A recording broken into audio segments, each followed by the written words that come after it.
கேவலமா கமெண்ட் பண்ணாங்க. அதை பார்க்கும்போது ஏன்டா அந்த பொண்ணுக்கு 17 வயசு டீனேஜ் ஆகுது, அந்த பொண்ணு என்ன ட்ரெஸ் போடணுங்கிறது வந்து அவங்களுடைய முடிவு தானே, இவனுங்க ஏன்டா அப்படி கமெண்ட் பண்றாங்க அப்படிங்கிறது எனக்கு ரொம்ப ஆச்சரியமா இருந்துச்சு. ஏன்னா இதே மாதிரி பிள்ளைங்க ஃபாரின்ல வந்து அவங்களுக்கு என்ன சுதந்திரமா அவங்க ட்ரெஸ் பண்ணிட்டு போறாங்க.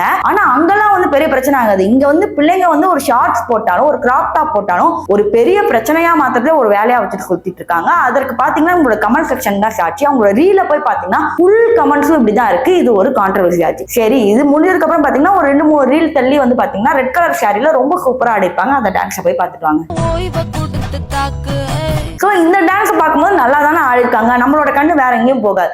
ஆனா நிறைய பேர் என்ன கமெண்ட் பண்ணாங்கன்னா, உன் வயசுக்கு ஏற்ற மாதிரி இரு, ரொம்ப வந்து கிளாமர் காட்டாத அப்படிங்கிற மாதிரி இப்படின்னு பேசினப்ப அந்த பொண்ணு கேட்டுருச்சு, என் வயசு என்னன்னு உங்களுக்கு தெரியுமா, என்னை பார்த்து எல்லாரும் பண்றாங்கன்னு சொல்றீங்க, நான் வந்து 10th இவ்வளவு மார்க் எடுத்திருக்கேன், அது மாதிரி அவங்க எடுக்க சொல்லுங்க பார்ப்போம், சும்மா எல்லாத்துக்கும் தூக்கிட்டு வராதீங்க. நான் அந்த பொண்ணு நியாயமா தான் பேசுது. ஸோ ஒரு டீனேஜ் பெண் நான் எப்படி இருக்கணும் அப்படின்னு சொல்லி அவங்க ஒரு டான்ஸ் போடும் போது, நீ எல்லாம் இது பண்றதுக்காக தான் இப்படி பண்ற அப்படின்னு சொல்லி அப்படியே வந்து போஸ்ட் பண்ணி பேஸ்ட் பண்ணி நம்மளை வந்து பண்றாங்க.